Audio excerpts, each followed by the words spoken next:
மதுரை யாதவா கல்லூரியில் நடைபெறும் பிரபல MNC நிறுவனங்களின் மாபெரும் வேலைவாய்ப்பு முகாம். ஆண் பெண் இருபாளர்களுக்கும் சலுகைகளுடன் கூடிய வேலைவாய்ப்பு வரும் சனிக்கிழமை காலை 10 மணி தொடங்கி 3 மணி வரை. TC, mark sheet, Aadhaar card, photos, bank பாஸ்புக்கின் ஒரிஜினல் மற்றும் ஜெராக்ஸ் அவசியம். கால் 7094684157. ஐத்தமிழ் நேயர்களுக்கு வணக்கம். இன்றைய நேர்காணலில் நம்மோடு இணைந்திருப்பவர் வெதர்மேன் செல்வகுமார் அவர்கள். அடுத்தடுத்து வரக்கூடிய காலநிலை மாற்றம் பற்றி பேச இருக்கிறோம். வணக்கம் சார், மீண்டும் சந்திப்பதில் மகிழ்ச்சி. வணக்கம். வணக்கம் சார், தொடர்ச்சியா ரொம்ப வெயில நம்ம எதிர்கொண்டுட்டு இருக்கோம். ஆனா இதுக்கு இடையில மழை வரும் அப்படிங்கிற மாதிரி இன்னைக்கு கூட DIPR-உடைய அதிகாரப்பூர்வ இணையதளத்துல கூட போட்டிருந்தாங்க. முதல்வர் ஒரு கூட்டம் வேற நடத்தி ஆலோசனை எல்லாம் வாங்கியிருக்காரு சார். அடுத்தடுத்த நிகழ்வுகள் என்னவாக நடக்கும், குறிப்பாக வெயிலுடைய தாக்கம் வரக்கூடிய நாட்கள்ல எவ்வளவு சார் இருக்கும்? தற்பொழுது ஒரு காற்று சுழற்சியானது, அதாவது பொங்கலுக்கு பிறகு காற்று சுழற்சி வந்துட்டு தான் இருந்தது. ஆனால் நிலநடுக்கோட்டுக்கு தெற்கே இருந்த ஒரு புயல்கள்லாம் அடுத்தடுத்து உருவான காரணத்தினால காற்று சுழற்சியை விடாமல் சுமத்ரா தீவு ஒரு தேக்கி வைத்திருந்தது எனலாம், முன்னேற விடாமல் ஒரு தடுப்பு அமைப்பாக இருந்தது. இப்போ தென்னரை கோளத்துல நிகழ்வு இப்பொழுது இல்லை, எல்லாமே மடகாஸ்கர் மற்றும் மொரிஷியஸ் போன்ற பகுதிகளில் தான் நீடிக்குது, நெருங்கி இல்லை. இதனால அதுல இருந்து ஒரு காற்று சுழற்சி விடுபட்டு இலங்கைக்கு தெற்கு புறமாக வர இருக்கிறது. நேரடியா நம்ம கடக்கவோ அல்லது இலங்கையை கடக்கவோ வாய்ப்பில்லை. இலங்கைக்கு தெற்கு புறமா குமரிக்கடல் வழியாக மாலத்தீவுக்கும் லட்சத்தீவுக்கும் இடைப்பட்ட பகுதி வழியாக மேற்கு நோக்கி போக போகுது. அந்த காற்று சுழற்சி தற்பொழுது இலங்கைக்கு தென்கிழக்கே தெற்கே, இலங்கை தெற்கே தான் இந்திய பெருங்கடல்ல நிலநடுக்கோட்டு இந்திய பெருங்கடல் வடக்கே வங்கக்கடலை ஒட்டிய பகுதிகளில் மேற்கு நோக்கி நகர்ந்துட்டு இருக்கு. இதன் காரணமா கிழக்கு காற்று தமிழ்நாட்டிலே ஏறுது. இப்போ அனைத்து மாவட்டங்களையும் வெப்பம் தணிந்திருக்கு. கடந்த ஒரு வாரத்துக்கு முன்னாடி பாத்தீங்கன்னா 2-3 நாட்களுக்கு முன்னாடி பார்த்தீங்கன்னா 36, 37 வரைக்கும் கூட போனது. அதிகபட்சமா கரூர் பரமத்திலையும் ஈரோடு மாவட்டத்திலையும் 36, 37 போனது. 36 டிகிரி செல்சியஸ்னா 96.8, 37னா 98.6 டிகிரி ஃபாரன்ஹீட். 100 தொடல, இதுவரைக்கும் எங்கும் 100 தொடல. அதிகபட்சமா நம்ம 100 ஆயிட்டா அப்படின்னு பார்க்கணும்னா நம்ம இந்த திருப்பத்தூர் மாவட்டம், வேலூர், அப்புறம் ஈரோடு, கரூர், இங்கதான் அதிகபட்ச வெப்பநிலை பதிவாகும் 100 முதல்ல. இன்னும் அந்த இடத்துலயே 100 தொடல. இருந்தாலும் அதற்கிடையே கிழக்கு காற்று நுழைய தொடங்கி இருக்கிற காரணத்தினால ஒரு இதமான வெப்பம் காற்று வீசிக்கொண்டே இருக்கிறது. கடலோர மாவட்டங்கள் எல்லாம் கிழக்கு காற்று வீசுது. வெயில் அடித்தாலும் வெயில் அவ்வளவா தெரியல. கடந்த 2 நாட்களாக தென் மாவட்டங்கள்ல மழை பொழிந்து கொண்டிருக்கு, சாதகமா இருக்கு. அதிகபட்சமா நேற்றைக்கு ராமேஸ்வரத்துல 7 சென்டிமீட்டர் மழை பொழிவும், மதுரை, விருதுநகர் மற்றும் சிவகங்கை, ராமநாதபுரம் மாவட்டங்கள்ல எல்லாம் 1-4 சென்டிமீட்டர் வரைக்கும் பரவலா ஆங்காங்கே காணப்பட்டது. நேற்றைக்கு பார்த்தீங்கன்னா அதிகபட்சமா சேரன் மகாதேவில 3 சென்டிமீட்டரும், அந்த தென் மாவட்டங்கள்ல திருநெல்வேலி, தென்காசி, விருதுநகர், மதுரை, ராமநாதபுரத்துல தலா 1 சென்டிமீட்டர் மழை, நனைக்கும் மழையிலிருந்து மிதமான மழை வரை பொழிந்து கொண்டிருக்கு தென் மாவட்டத்துல. டெல்டா மாவட்டங்கள்ல அப்பப்போ தூறல் காணப்படுகிறது.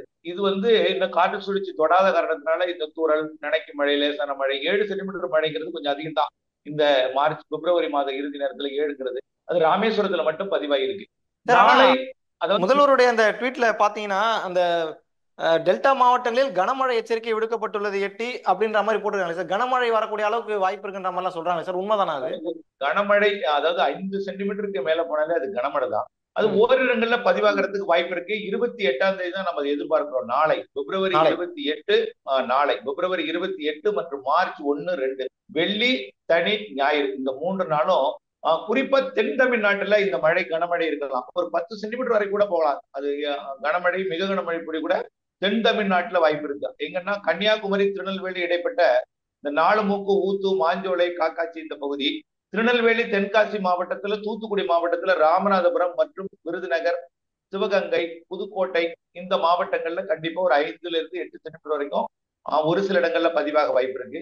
பரவலான மழை பொழிவு, மிதமானது முதல் லேசான மழை, பரவலான மழை பொழிவு. டெல்டா மாவட்டங்களை பொறுத்த வரைக்கும் எங்காவது ஒரு சில இடங்கள்ல 5 சென்டிமீட்டர் வரைக்கும் கூட மழை பொழியலாம். பரவலாக லேசான மிதமான மழை பொழிவு டெல்டா மாவட்டங்களுக்கு உண்டு.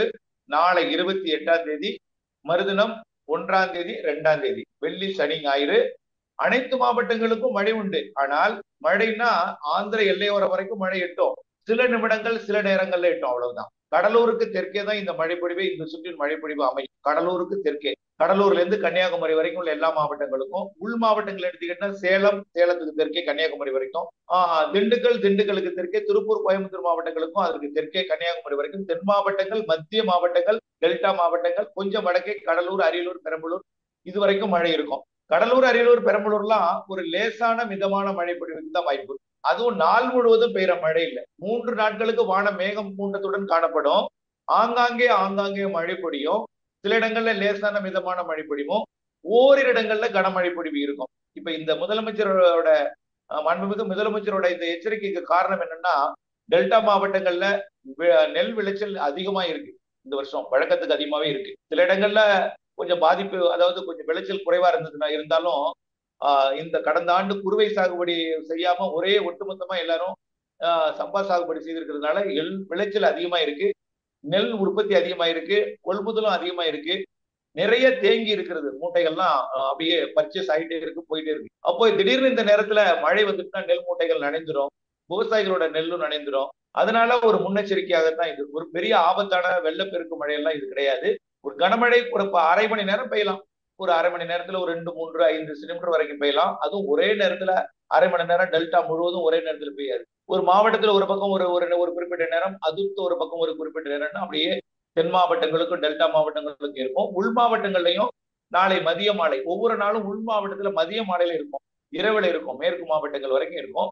டெல்டா மற்றும் தென் மாவட்டங்கள்ல அதிகாலையில இருக்கும், காலையில கொஞ்சம் தீவிரம் குறைவா இருந்தாலும் மீண்டும் மதிய மாலையில இருக்கும். நாள் முழுவதும் பெய்யக்கூடிய மழை அல்ல, அவ்வப்பொழுது ஆங்காங்கே பெய்யக்கூடிய மழை.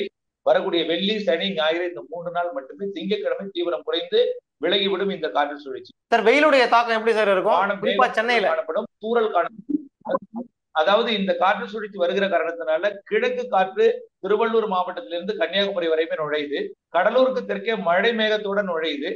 வடக்கே வந்து கொஞ்சம் அதாவது தூறல் சாரலை கொடுக்கக்கூடிய மழை சில நேரங்கள்ல தெரிகிறது. அதாவது மழை வந்து நனைக்கலாம், தூறலாம், அப்படிப்பட்ட வானிலை தெரிகிறது.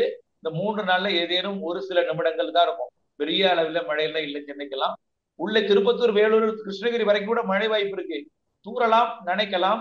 இதமான வெப்பநிலை. கிழக்கு காற்று வரும், மேகங்கள் கிடைக்கிறது வரும், கிழக்கு காற்று வரும். வெப்பநிலையை பொறுத்த வரைக்கும் அதிகபட்சமா 36 இருந்துச்சு உள் மாவட்டங்கள்ல அன்றைக்கு. இப்ப வந்து 33 குறைஞ்சிருக்கும். சென்னையை பொறுத்த வரைக்கும் 33 இருந்தது, 31, 32 தான் இருக்குமே தவிர வரக்கூடிய திங்கட்கிழமை வரைக்கும் பெரிய அளவிலே வெயில் இருக்காது. ஆனால் உணர்றது நம்மளுக்கு அதிகமா தெரியும். ஏன்னா பிப்ரவரியில இப்ப இயல்பை விட அதிகமா இருக்கு. ஏன்னா பிப்ரவரியில 1.5 டிகிரி கூடி இருக்கு. இப்போ இயல்பா பிப்ரவரி மாதத்துல அடிக்கக்கூடிய வெயில், இன்றைய தேதியில அடிக்கக்கூடிய வெயில் வந்து 1.5 to 3 டிகிரி செல்சியஸ் வரைக்கும் கடலோர மாவட்டங்கள்லயே கூடியிருக்கு.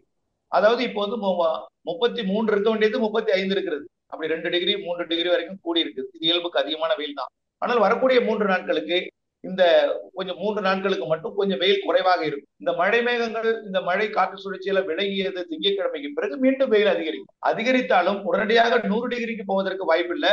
36 டிகிரி 37 டிகிரி வரைக்கும் போகும். 37 டிகிரினா 98.6 டிகிரி ஃபாரன்ஹீட். இது நம்மளுடைய பாடி டெம்பரேச்சர், நம்மளுடைய உடல் வெப்பம் 98.6, 37 டிகிரி செல்சியஸ்.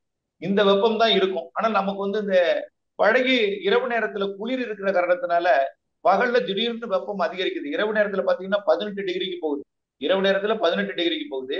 பகல் நேரத்துல 37 டிகிரிக்கு போகும் பொழுது கிட்டத்தட்ட 18 டிகிரி செல்சியஸ்லயே பகலுக்கும் இரவுக்கும் வெப்ப வேறுபாடு இருக்கிற காரணத்தினால நம்ம இரவுல அனுபவிக்கிற வெயில் வெப்பம் வந்து குறைவாக இருக்கும் பொழுது பகல்ல அதிகமா நம்மளுக்கு உணர முடிகிறது. உணரும் போது அதிகமாக தெரிகிறது. ஆனா 100 டிகிரிக்கு மேல இப்ப உடனடியா போக வாய்ப்பு இல்லை. ஆனால் மார்ச் இறுதியில இருந்து 100 டிகிரிக்கு போகும். ஏப்ரல் மேல 100 டிகிரி போயிடும்.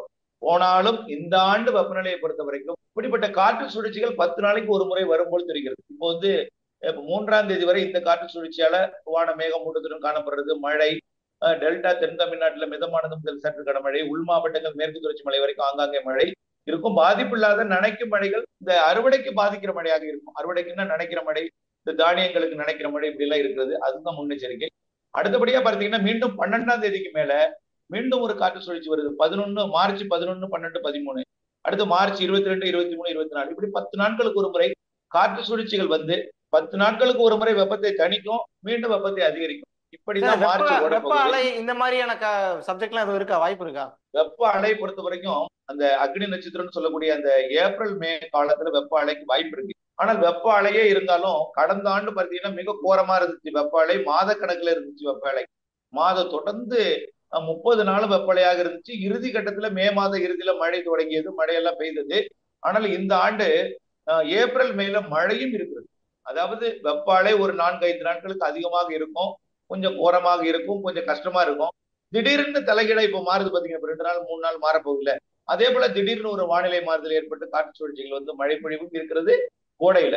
கோடையில கடந்த ஆண்டு போல் இருக்காது வெப்ப அலை. வெப்ப அலை இருக்கும், எல்லா நாளும் இருக்காது. ஒரு மாதத்துல ஒரு பாதி நாள் வெப்ப அலை இருக்கும், பாதி நாள் மழை காலம் மழை இருக்கும்.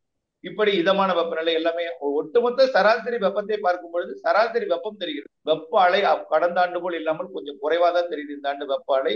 காரணம், இந்த ஆண்டு லானினா இப்பொழுது நீடித்துக் கொண்டிருக்கிற காரணத்தினால லானினாத்துல காற்று சுழற்சிகள் வந்துட்டே இருக்கும். லானினா இருக்கிற காரணத்தினால இப்பவே பார்த்தீங்கன்னா சுமத்ரா தீவுல காற்று சுழற்சிகள் ஒண்ணு உருவாகி அப்படியே மேற்கு நோக்கி வந்து கொண்டிருக்கிற காரணத்தினால இந்த கோடையில இந்த லானினா காலம் என்பதனால மிக கோரமான வெப்ப அலை இருக்காது. ஆனா நமக்கு பழகி போய்விட்டோம். அது வெப்பம் வந்து சாதாரண வெப்பத்தை நம்மளால உடல் தாங்க முடியவில்லை. ஏன்னா அவ்வளவாக நம்முடைய பழகி போய்விட்டோம். ஆனா அதிகமாக தெரியும், உணரும் வெப்பம் அதிகமா தெரியும். இப்ப கூட நம்ம 100 டிகிரி போல் தெரிகிறது.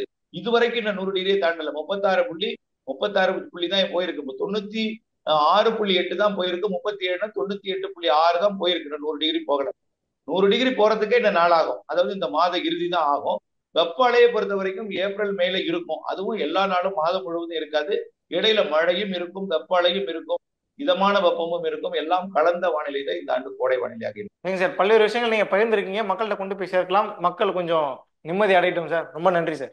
நன்றி.